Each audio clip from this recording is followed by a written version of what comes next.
Welcome to NewsWatch Ole Miss. I'm Alexia Andrachik. And I'm Hannah Baker. Starting our show tonight, we are sending it over to NewsWatch reporter Hallie Reeves to give us a live in-studio update on new information in the Jay Lee case. Hallie, what updates do you have for us? Thank you, Hannah. Today, police confirmed that after a 2-year-long search, the body of Ole Miss student Jay Lee was found in Carroll County, Mississippi. On Saturday, 2 deer hunters discovered the body along with a necklace with Lee's name on it. After contacting local authorities, the Carroll County Sheriff's Office launched a joint investigation with the Oxford Police Department and the Mississippi Bureau of Investigation. The remains were then sent to the Mississippi State Crime Lab, where DNA analysis confirmed that they had finally found Jay Lee. Today, we went out on campus to find faculty and students' reactions on the case. Ole Miss faculty and students have expressed their feelings after the major discovery. Personally, there's such a sense of relief that there'll be some closure for the family. I know not knowing and not having that closure was really hard for all the people who loved him. And so I'm really relieved. I'm just glad there's some closure. I know there's been a lot of buzz about this for the last 2 years. I know we had the trial a few months ago, and I remember kind of that resurfaced a lot of the trauma that I think the community experienced from that. So I'm just glad that we're finally getting to the bottom of this. The majority of Ole Miss students did not remember the murder, since most of the students who were on campus 2.5 years ago already graduated. I feel like no one should go out that way. I really feel like race, gender, ethnicity, anything like that, I feel like shouldn't nobody have to go out like that. It's kind of crazy that it's taken so long to find out the mystery of this case, but I think the family will find solace in the fact that they found what happened. Friends and family of missing Ole Miss alum Jay Lee are finally getting closure on a case that's lasted nearly 3 years. Although we're still waiting on more information, this is a huge breakthrough in the Oxford community. For NewsWatch Ole Miss, I'm Hallie Reeves. Thank you, Hallie. Well, on a brighter note, temperatures seem to be on the rise here in Oxford. Yes, Alexia, and thank goodness for that. I don't know about you, but I am kind of sick of the cold. I totally agree. Let's see what our weather anchor, Seth Parenteau, to check in to see how long we'll be holding on to these warm temperatures. Yes, please. Thank you. Well, in my opinion, it's honestly been a great day weather-wise. I don't really mind the rain, so it hasn't been too bad for me. But as we head into the rest of the week, temperatures are definitely going to be yo-yoing up and down, up and down. So make sure to stay tuned for your full forecast. Back to you at the desk. Oxford's most famous and looked forward to festival has been nominated for an award. The infamous Double Decker Arts Festival is nominated for USA Today 10 Best Reader's Choice Awards in the Best Art Festival category. Nominees for this category are chosen by a panel of relevant experts. You can go on the usatoday.com website and vote for the festival once per day until March 3rd. Make sure to vote for Oxford's beloved festival. Flu season is upon us, and it's no secret that college campuses can be an epicenter for getting sick. But this year, a new and more contagious strain of neurovirus is popping up across the country and running rampant through the student body. NewsWatch reporter Leighton Lawhead has the full story on what this new strain of the virus is and how to keep yourself from catching it. As of December 2024, there is an ongoing surge in neurovirus cases across the country, and the Ole Miss campus is no exception. Senior Erin Foley recounts moving out of her sorority house last week due to 11 of her housemates getting sick. Last week, my sorority house had like an outbreak. 10 or 12 girls got norovirus, and we have communal bathrooms, so I was a little bit nervous about that. Pre-med student AC Rester has seen the effects of the virus on campus firsthand. Actually, today when I went to one of my classes, there were 5 or 6 people missing because of outbreaks on campus right now, so everybody needs to stay safe. Norovirus isn't new, but has been popping up across the U.S., presenting as a more contagious strain. So, what is it? How can you prevent it? Let's talk about it. A student health services representative says, and I quote, "Norovirus is a highly contagious virus that causes symptoms of nausea, vomiting, and diarrhea.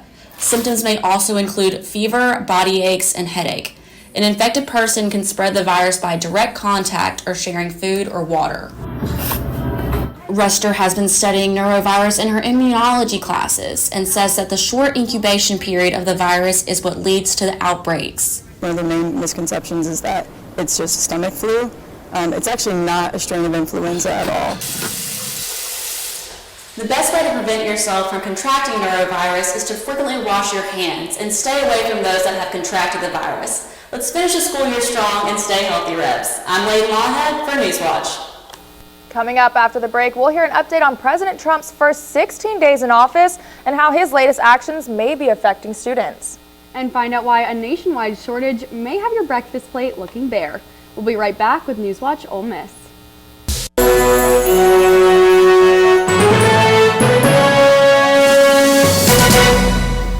Welcome back to NewsWatch Ole Miss. A trip to the grocery store today may leave you with some sticker shock. The bird flu, which mainly causes chickens to not lay eggs, is sweeping the nation and has caused the cost of eggs to increase 50% from last year's prices. Here in Oxford, we are seeing the direct impact of this in grocery stores with a carton of eggs priced at $5. There may be a silver lining though, and NewsWatch reporter Phoebe Kramer went down to Cash Saver today to get the full story. Eggs, an everyday staple in many households. But recently, something unexpected has shaken up the egg market, a nationwide shortage. The culprit? Bird flu, sweeping through farms across the country, leaving farmers struggling to keep up with demand. Owner of Aldridge Farm, Stark Aldred, known for his brown eggs, has been impacted by the bird flu crisis. They're not laying good right now. I don't have many eggs today. I think I had 20-something dozen. It's all I had. And they won't last long out here. But Ole Miss economics professor Joshua Hendricks says it may not get resolved quickly. It will actually probably last longer than a typical shortage would last, because the way that you get more supply to get us back to previous supply is you're going to have more chickens. And so that means you're going to have more chickens being born and sort of growing up to produce their own eggs. Oxford grocery stores like Kroger and Cash Savers are managing to keep just enough eggs on their shelves. Despite the ongoing shortage, while prices have certainly risen at both stores, the fact that eggs are still available is a good sign. I'm Phoebe Kramer, NewsWatch Ole Miss. Thank you, Phoebe. Now I'm Hannah Baker with The Watch. It has been 16 days since President Trump's inauguration, and he has hit the ground running, signing executive orders and making plans. Today, President Trump spoke on his plans concerning the Gaza Strip. According to Trump, he wants to relocate the citizens of this area, around 2 million Palestinians, to other countries, allowing the U.S. to come in, reconstruct, and govern the war-torn area. Israeli President Benjamin Netanyahu was with Trump while he unveiled this plan and showed his full support of it. However, other American allies in the Middle East, like Egypt and Jordan, are not showing the same level of support and do not want to take in more Palestinian refugees. White House Press Secretary Caroline Leavitt further explains this plan. It's been made very clear to the president that the United States needs to be involved in this rebuilding effort to ensure stability in the region for all people. But that does not mean boots on the ground in Gaza. It does not mean American taxpayers will be funding this effort. That he expects our partners in the region, particularly Egypt and Jordan, to accept Palestinian refugees temporarily so that we can rebuild their homes. President Trump has also signed an executive order to dismantle diversity, equity, and inclusion programs from the federal government. Originally put into place to combat systemic inequities of minority groups, Republicans, as well as some members of Asian American communities, have recently pushed back against DEI programs, stating that they limit high-achieving students and workers while also putting merit-based hiring in jeopardy. However, supporters of DEI argue that these programs are necessary to ensure diversity. Students here at Ole Miss have strong feelings on how this situation is being handled. I think he's trying to just be a dictator, I think he's trying to make it harder for people who are middle class and lower to succeed in life. While others are in a state of shock, in a way where it almost seems like it's a stress test to see, how much people will pay attention, how much people will push back, and I guess how much people will just lay down. Federal agencies have 60 days to terminate DEI programs like mandates, policies, programs, references, and activities. That's all I have for The Watch. Back to you at the desk. Thank you so much, Hannah. Well, Seth, I know we're all so happy about the warmer weather today, but I have a feeling this isn't lasting long. Well, as we head into this evening, temperatures will be remaining in the 60s, but as we head over the next couple of days, temperatures are really going to be yo-yoing up and down, so we're not really going to be having like a fashion consistent. It'll be jackets, it'll be t-shirts, then back to jackets, so make sure to stay tuned for your full forecast to see what is going on with this weather. NewsWatch Ole Miss will be right back after the break.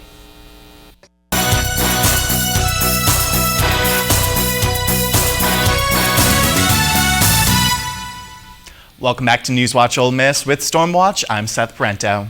Well, if we take a look at our current temperature, we are seeing 67 degrees here in Oxford with clouds and a decent breeze of around 6 miles per hour.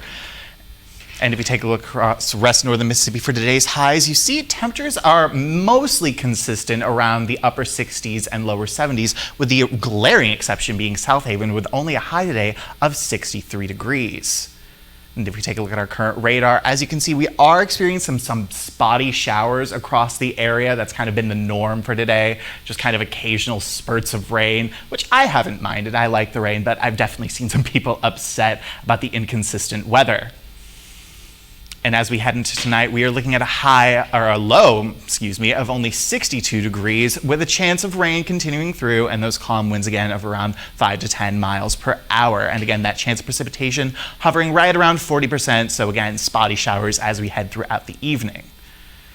And as we head into tomorrow, we are looking at a high of around 73 degrees. So again, temperatures upper 70s, mid to lower 70s, that is. Again, with a chance of early showers. And as we head into the afternoon, those clouds just remaining for overcast. Again, that wind staying consistent at around 5 to 10 miles per hour. And as we head into tomorrow, we are looking at highs staying relatively consistent in the low to mid 70s, with Tupelo having the regional high of 74 degrees and us here just 1 degree cooler in Oxford at 73.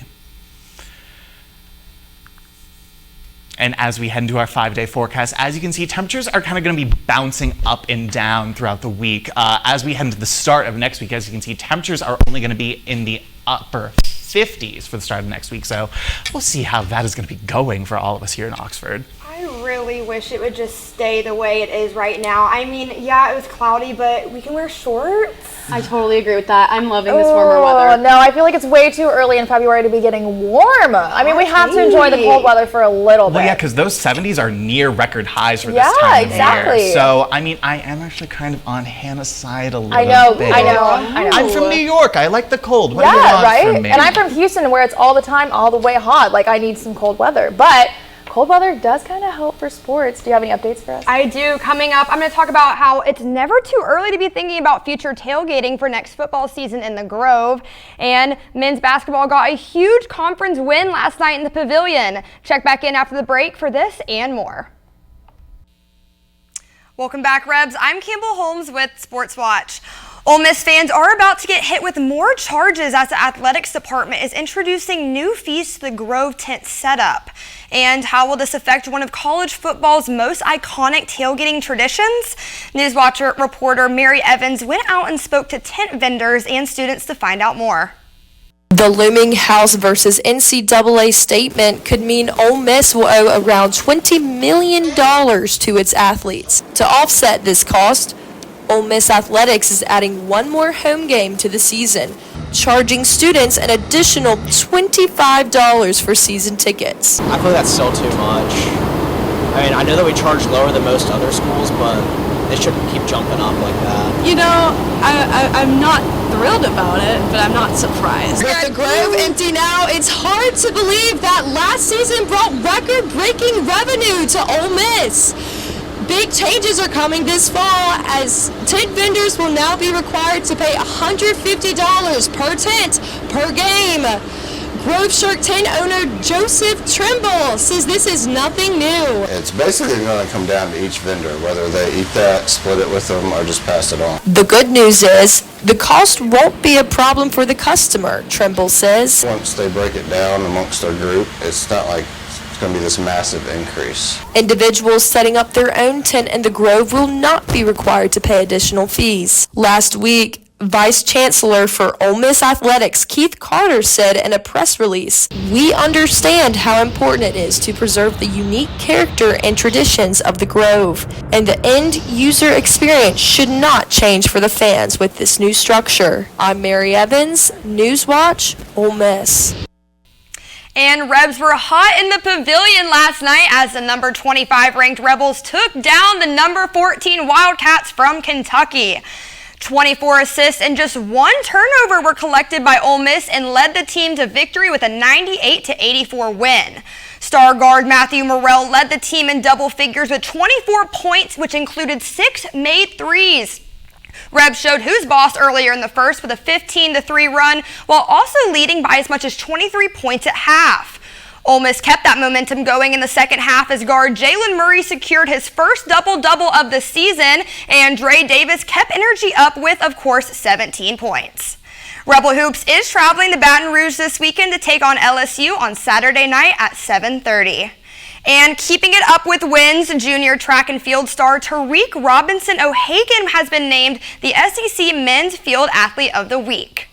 This is already Robinson O'Hagan's 3rd award of the season. The track and field team took a trip down to Fayetteville last week for the Arkansas Razorback Invitational, where Robinson O'Hagan regained the world lead on his season best toss. This weekend, the team will be competing in the New Mexico Classic. And baseball season is coming up, and junior Hunter Elliott has been named to the 2025 preseason All-SEC team. Elliott is the first Reb to receive this since Jacob Gonzalez in 2013, and the first pitcher from Ole Miss to earn this since Parker Karasi in 2019. Elliott set an Ole Miss freshman record for strikeouts with a total of 102 in his freshman year. Ole Miss is beginning its 2025 baseball season very, very soon on February 14th against Arizona in a tournament in Arlington, Texas. Then they have their home opener on the 18th. And that's all I've got for sports, so be sure to follow us on our socials and tune in tomorrow at 5. Back to you guys at the desk. Thank you so much, Campbell. Well, coming up, we'll have a look into a restaurant inside of a gas station. See what this hidden gem is all about. NewsWatch Ole Miss will be back after a short break.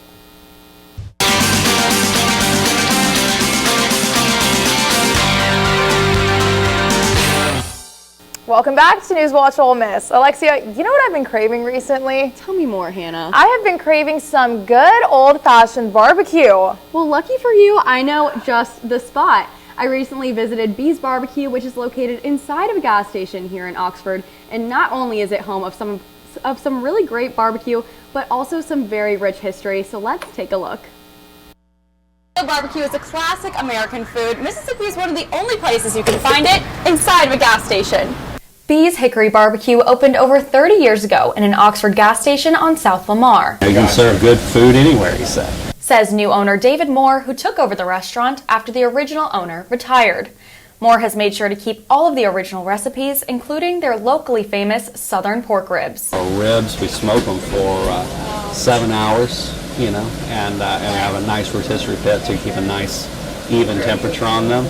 And we keep that nice temperature at a low temperature. It just falls right off the bone. Moore attributes Bee's long-standing success to the consistent support of regular customers and, of course, the food.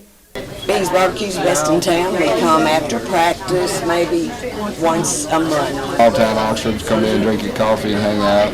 And the same people come in at lunchtime. It's small town food. Bee's has even gained attention in Hollywood when it was featured in the movie The Blind Side as a spot where Ole Miss head football coach recommended to Michael Orr as the best barbecue in the world. Well, reputation certainly will take you many miles on that alone. So if you're in the market for authentic Southern cooking or a tank of gas, be sure to stop by Bee's Barbecue. I'm Alexia Andrachik for NewsWatch Ole Miss. I am definitely going to have to try some of that because that looked amazing. I promise y'all, it is definitely worth the visit. It looked like it. Being from Memphis, I know a thing or two about barbecue, so I have to maybe judge it out, see if it's better than Rendezvous. You'll have to get back to us. Maybe we can have like a food review show. I was going to say, I'm just hungry, so that sounds great to me right now. So I'm so hungry. NewsWatch outing, going to go get some BBQ. Yes. Maybe we should go right now. We should. I like that plan. Yep. Who's driving? Me, I'll drive. All right, well, that's all we have for tonight because we're going to go get some barbecue. Make sure to tune in tomorrow. I'm Alexia Andrachik. And I'm Hannah Baker with your latest news. I'm Campbell Holmes with Sports Watch. And with Storm Watch, I'm Seth Parenteau. Be sure to keep up with us on our socials and tune in tomorrow at 5. NewsWatch Ole Miss, where we keep it live and keep it local.